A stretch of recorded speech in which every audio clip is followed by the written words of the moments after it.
कहानी की शुरुआत ल्यूक नाम के एक आर्कियोलॉजिस्ट को दिखाते हुए होती है, जो थाईलैंड की सड़कों पर स्कूटर चलाते हुए भाग रहा है। उसका मोबाइल बार बार बज रहा है, लेकिन वो कासिम नाम के आदमी की कॉल्स को लगातार इग्नोर कर रहा है। तभी कुछ गाड़ियां उसको चारों तरफ से घेर लेती हैं। कासिम का एक आदमी उससे कहता है कि वो अपने बॉस की चुराई हुई पेंटिंग वापस कर दे। हालात बिगड़ता देख ल्यूक कहता है कि वो स्कूटर रोक देगा, लेकिन जैसे ही कासिम के लोगों का ध्यान हटता है, वो फुर्ती से एक दूसरी गली में मुड़ जाता है। ल्यूक इतना तेज भागता है कि पीछा कर रही गाड़ियां आपस में टकरा जाती हैं। फिर वो एक मार्केट के अंदर घुस जाता है, जहाँ गाड़ियां उसका पीछा नहीं कर पाती हैं। अब सिर्फ एक आदमी बाइक से उसका पीछा करता है, लेकिन जैसे ही ल्यूक एक संकरे अपार्टमेंट के अंदर घुसता है, वो बाइक वाला आदमी भी क्रैश कर जाता है। ल्यूक नीचे उतरकर जैसे ही बाहर आता है, कासिम की गाड़ी रास्ता रोक लेती है और ल्यूक स्कूटर से गिर जाता है। लेकिन तभी वहाँ के लोकल लोग गाड़ी को घेर लेते हैं और इसी अफरा तफरी में ल्यूक चुपचाप रेंगता हुआ वहाँ से निकल जाता है। कासिम हवाई फायर करता है और अपने आदमियों को पैदल पीछे भेज देता है।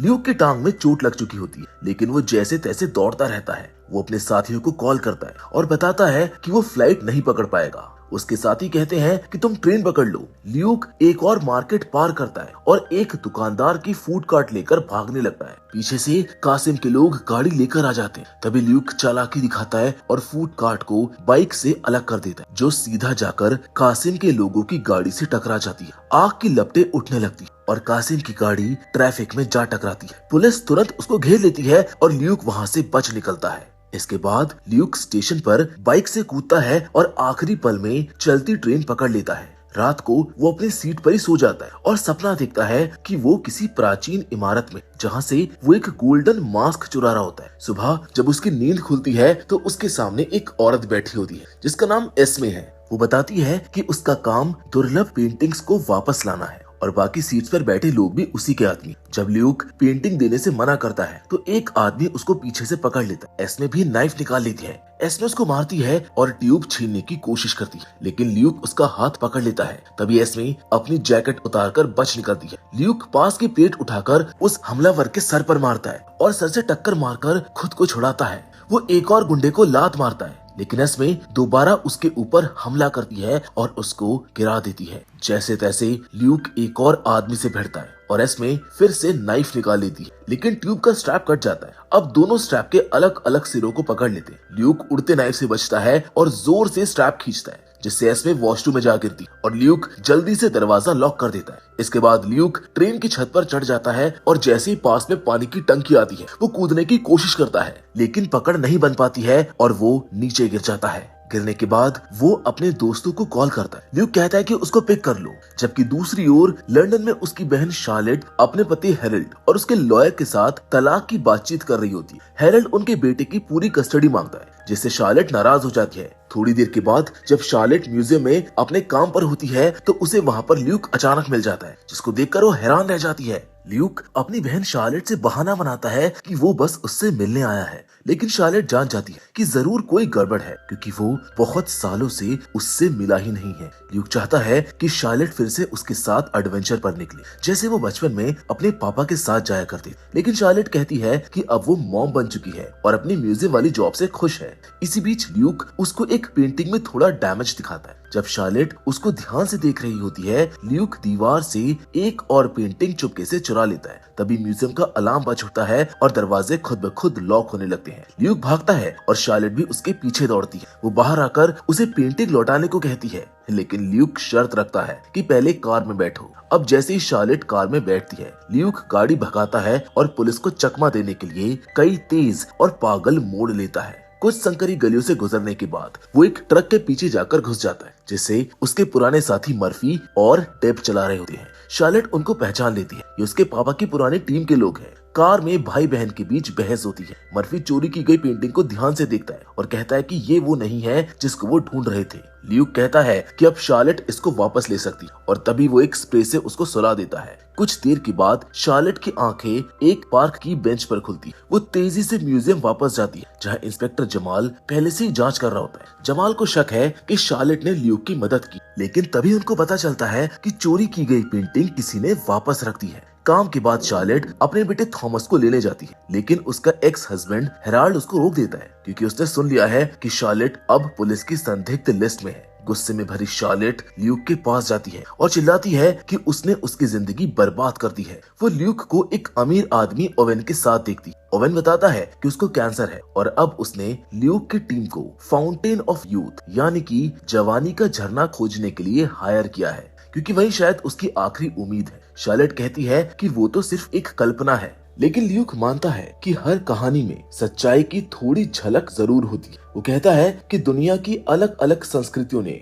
सदियों से इस झरने का जिक्र किया है और इतना कुछ यूं ही नहीं लिखा गया होगा। कहा जाता है कि जवानी के झरने की असली लोकेशन को भगवान ने इंसानों से छुपा कर रखा है, लेकिन ल्यूक की टीम को यकीन है कि ये रहस्य कुछ खास परिवारों में पीढ़ी दर पीढ़ी आगे बढ़ाया गया है। ये परिवार रास्ते के रक्षक कहलाते हैं, जिनका काम है इस झरने की सच्चाई को छुपा कर रखना। ल्यूक को शक है कि एस्मे उन्हीं रक्षकों में से एक है। साल 1600 में 6 मशहूर कलाकारों ने मिलकर एक समझौता किया कि वो उस जगह के सुराग अलग अलग पेंटिंग्स में छुपा देंगे। इन्हीं पेंटिंग्स को ल्यूक अलग अलग देशों से चुरा रहा था। हर पेंटिंग में एक हिडन साइन होता है। लैटिन भाषा में 6 and 1 लिखा होता है, यानी 6 पेंटिंग्स लेकिन रास्ता एक ही। इन पेंटिंग्स में कुछ रहस्यमय अक्षर भी होते हैं, लेकिन अभी तक टीम उनके मतलब को समझ नहीं पाई है। शार्लेट समझ जाती है कि ल्यूक ने असली रैम्ब्रेंट पेंटिंग की जगह कोई और ही चुरा ली है। टीम अब उससे उस असली पेंटिंग का सुराग मांग रही है। पहले तो शार्लेट इन सब में शामिल होने से मना कर देती है, क्योंकि वो अपने बेटे की चिंता में रहती है। तभी ओवेन उसको ऑफर देता है, उसे एक हाई पावर लॉयर उसके कस्टडी केस में मदद करेगा। इसके बदले में शार्लेट उन्हें एक सुराग देती है। वो कहती है कि वेंडरबिल्ट फैमिली की जांच करो। शाम को ल्यूक एक कैफे में बैठकर वेंडरबिल्ट के बारे में पढ़ रहा होता है। तभी एस्मे वहां पर पहुंचती है और वो उसको वार्निंग देती है कि इस खोज से पीछे हट जाओ, नहीं तो मैं तुम्हारी टीम को खत्म कर दूंगी। अगले दिन ल्यूक अपने भांजे थॉमस का पियानो परफॉर्मेंस देखने जाता है और शार्लेट को बताता है कि अब उसे असली पेंटिंग मिल गई है। थोड़ी बहस के बाद वो शार्लेट को भी इस मिशन का हिस्सा बनाने के लिए मना लेता है। कुछ समय के बाद ये पूरी टीम आइलैंड में एक पुराने डूबे हुए क्रूज शिप की खोज पर निकलती है। वहाँ पर वो पेंटिंग आखिरी बार देखी गई थी। वो पानी के नीचे ड्रोन भेजते और उस क्रूज के हिस्से को काटते जहाँ फर्स्ट क्लास सामान रखा गया था। फ्लोटिंग टैंक्स लगाकर उसको सतह पर लाया जाता है। शिप ऊपर आते ही शार्लेट और ल्यूक उसके अंदर जाते हैं। शार्लेट एक पुराना नक्शा लेकर उन्हें रास्ता दिखाती है। मुख्य जहाज पर टीम को रडार पर कुछ अजीब हलचल दिखती, लेकिन ल्यूक से संपर्क नहीं हो पाता है क्योंकि रेडियो बंद हो चुके होते हैं। तभी एक हेलीकॉप्टर आता है और उसमें से एस्मे और उसके लोग क्रूज शिप पर उतरते हैं। अंदर शार्लेट को एक अलमारी में कुछ शराब मिलती जिन्हें वो पीने लगती है, जबकि ल्यूक वेंडरबिल्ट के नाम वाले लॉकर को ब्लोटॉर्च से खोलता है। अंदर से उसे एक पुराना बॉक्स मिलता है और उसमें छुपी होती है वो खोई हुई पेंटिंग।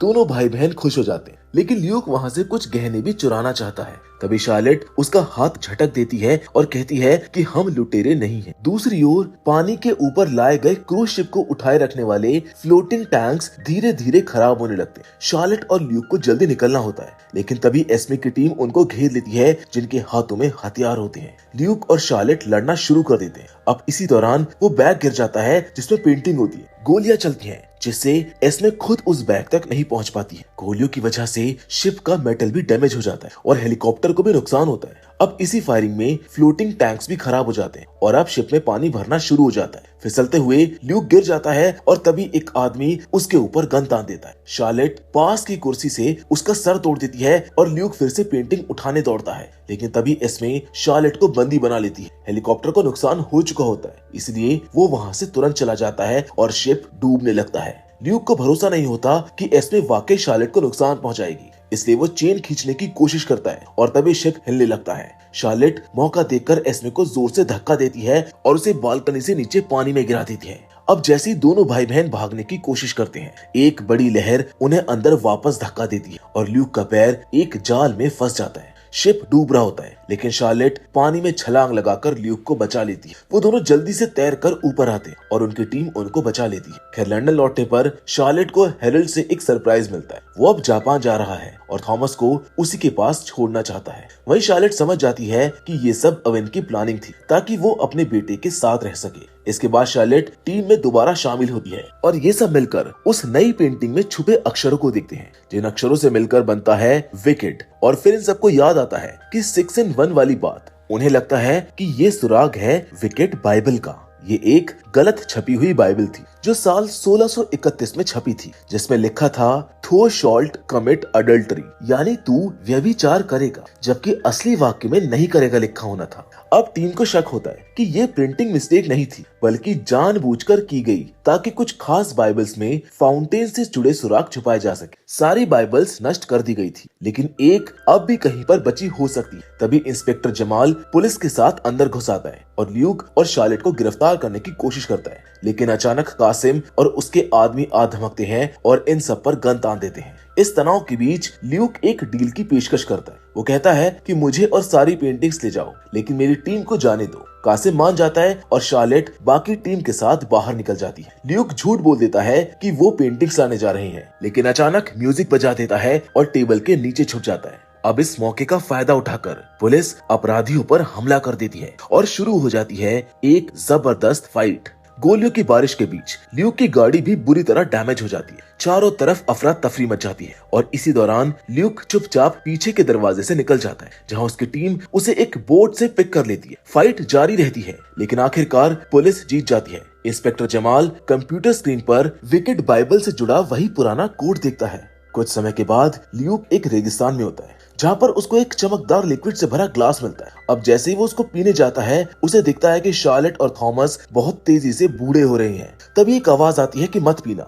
ल्यूक हाथ से गिलास गिरा देता है और जैसे ही वो टूटता है, उसकी नींद खुल जाती है। वो भी एक फ्लाइट में है। टीम ऑस्ट्रिया जा रही है, जहाँ आखिरी विकेट बाइबल रखी हुई है और इस बार थॉमस भी उनके साथ है। ऑस्ट्रियन नेशनल लाइब्रेरी में ल्यूक, शार्लेट और डेब को एंट्री मिलती है, क्योंकि ओवेन ने वहाँ पर भारी डोनेशन दिया है। ओवेन इस वक्त थॉमस के साथ एक रेस्टोरेंट में बैठा है और उसे अमीरों की दुनिया के बारे में मजेदार बातें बता रहा है। तीनों लाइब्रेरी के एक सीक्रेट रूम में पहुंचते हैं, जहां उन्हें वो बाइबल दिखाई जाती है। लाइब्रेरियन बताता है कि इसमें एक और गलत प्रिंटिंग है, जिसमें एक गाली वाला शब्द छपा है। बाहर मर्फी पहरा दे रहा होता है और देखता है कि एस्मे अपने आदमी के साथ पहुंच गई है। वो बाकी टीम को तुरंत अलर्ट कर देता है। ल्यूक बाहर जाकर एस्मे से मिलता है और थोड़ी बातचीत के बाद दोनों के बीच फिर से जबरदस्त फाइट शुरू हो जाती है। एस्मे का एक आदमी उसकी मदद करने आता है, लेकिन ल्यूक उसको भी हरा देता है। तभी एस्मे ल्यूक पर गन तान देती है, लेकिन ल्यूक उसको जल्दी से डिसआर्म कर देता है। इसके बाद एस्मे एक रस्सी से उसका गला घोटने लगती है, लेकिन वो खुद उसी रस्सी पर पैर रखी होती है। ल्यूक उसको धक्का देता है और वो शैंडलियर से लटक जाती है। अब ल्यूक जैसे ही सीक्रेट रूम में लौटता है,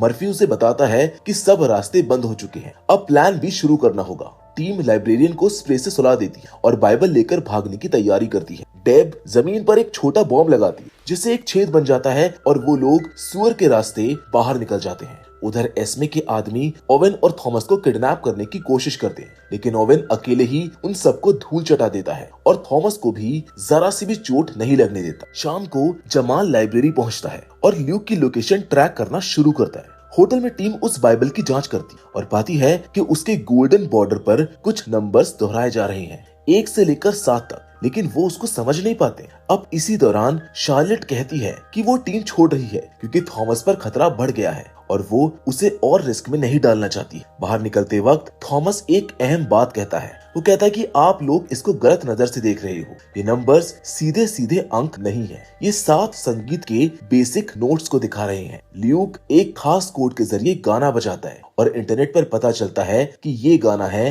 वाटर इन द डेजर्ट, एक बहुत पुराना गाना जो प्राचीन 7 अजूबों को समर्पित है। टीम 7 अजूबों का मैप पर मार्क करती है और पेंटिंग से मिले रास्ते को उसके ऊपर रख देती है। सब कुछ मेल खाता है, सिवाय गीजा के पिरामिड को छोड़कर। इसका मतलब झरना वहीं पर छुपा है। अब टीम मिस्र जाने की तैयारी करती है। ओवेन शार्लेट को सिक्योरिटी का भरोसा देकर साथ आने को मना लेता है। रात को ल्यूक फिर से वही डरावना सपना देखता है, मास्क, अजीब आकृति और काली रेत जो उसको निगलने लगती है। उसकी अचानक से नींद खुलती है। शार्लेट पूछती है कि क्या तुझे ओवेन पर पूरा भरोसा है? ल्यूक कहता है कि वो ठीक है, लेकिन शार्लेट को शक है कि ओवेन झरना बेचने की सोच रहा है। उधर वेटिकन में प्रोटेक्टर्स का लीडर एस्मे को एक स्पेशल चाबी देता है, जिससे वो किसी को झरने का पानी पीने से रोक सके। कुछ वक्त के बाद टीम मिस्र पहुंचती है। ल्यूक थॉमस को पिरामिड्स के ऐसे स्कैन्स दिखाता है जिनमें छुपे हुए कैमरे दिखते। शार्लेट सिक्योरिटी टीम को देखकर हैरान होती है, उनके पास इतने सारे बैग्स आखिर क्यों हैं? एक प्रोफेसर उन्हें पिरामिड दिखाता है, लेकिन सीक्रेट चैम्बर खोलने का तरीका नहीं जानता है। ओवेन गुस्से में खुद खुदाई शुरू करवा देता है। बैग्स में से डिगिंग टूल्स निकलते हैं। प्रोफेसर विरोध करता है तो उसको निकाल दिया जाता है। शार्लेट भी रोकती है, लेकिन अब ओवेन का व्यवहार खतरनाक हो चुका होता है। बाहर इंस्पेक्टर जमाल आता है, लेकिन गार्ड्स उसको अंदर आने नहीं देते हैं।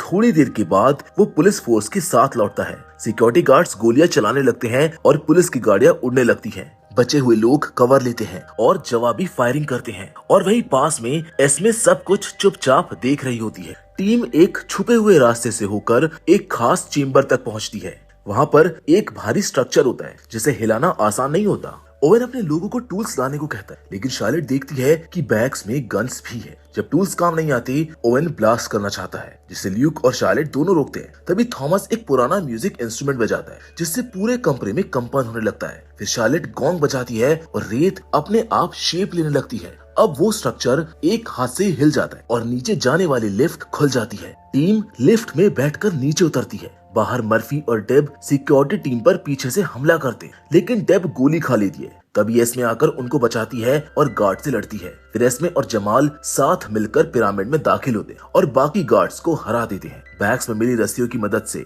वो सब लिफ्ट शाफ्ट से नीचे उतरते। नीचे वो एक अजीब कॉरिडोर में पहुंचते हैं, जहां दीवारों पर रहस्यमय चिन्ह बने होते। एक जगह ट्री ऑफ लाइफ बना होता है। शार्लेट एक मूर्ति से एम्बर निकालकर उस पेड़ पर लगाती है, जिससे दीवार खुल जाती है। अब वो एक ऊंची जगह पर पहुंचते हैं। ल्यूक एक जूल को छूता है और दीवारों से सीढ़ियां निकल आती है। वो नीचे उतरते हैं और एक और कमरे में पहुंचते हैं। कमरे के बीच में पानी की एक छोटी सी जगह होती है, जो शायद वही फाउंटेन ऑफ यूथ है। शार्लेट सबको दीवारों पर लिखी वार्निंग याद दिलाती है कि अगर कोई तैयार नहीं है तो आशीर्वाद की जगह श्राप मिलेगा।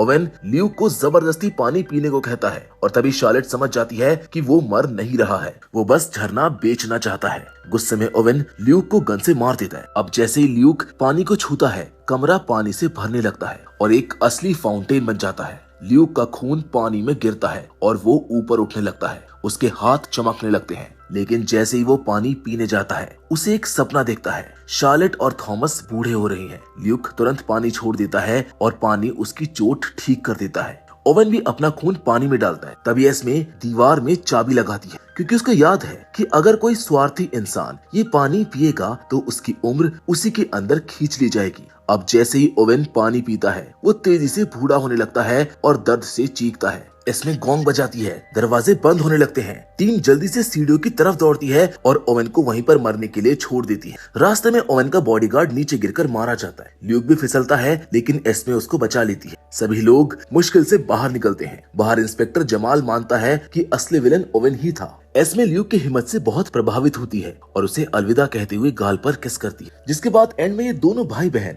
अगले एडवेंचर की बात करते हैं और थॉमस कहता है कि मेरे पास एक आइडिया है, जिसके साथ ये कहानी यहीं पर खत्म हो जाती है। तो दोस्तों, मैं उम्मीद करता हूँ कि फाउंटेन ऑफ यूथ की कहानी आपको जरूर पसंद आई होगी। बाकी आप हमें बताइए कि क्या आप मानते हैं कि सच में फाउंटेन ऑफ यूथ जैसी कोई चीज हो सकती है, और क्या ल्यूक ने सही किया कि उसने अपनी फैमिली को बचाने के लिए उस अमृत को छोड़ दिया। वेल, आपका जवाब हमें कमेंट में जरूर बताइएगा। बाकी फिलहाल आज की इस वीडियो में बस इतना ही, लेकिन हमेशा की तरह हम आपसे जरूर मिलेंगे, और वो भी एक और नई इंटरेस्टिंग कहानी के साथ। पर तब तक के लिए धन्यवाद।